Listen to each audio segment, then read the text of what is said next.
Burning Man meaning Burning Man is an annual event held in Nevada's Black Rock Desert where people come together for 9 days to celebrate artistic self-expression and the creation of a self-sufficient community.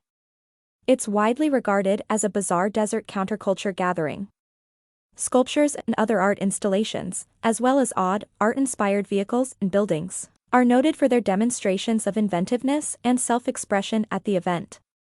The avoidance of any exchange of currency is a key component of Burning Man culture, with guests instead engaged in trade, borrowing, and bartering. Burning Man is typically linked with its more hedonistic aspects, such as drug use, nudity, and sex, in popular perception. The term Burning Man comes from the huge, human-shaped sculpture, dubbed the Man, that is torched at the event's conclusion. Every year, the sculpture is replaced. Black Rock City is the city-like encampment that is established during each event,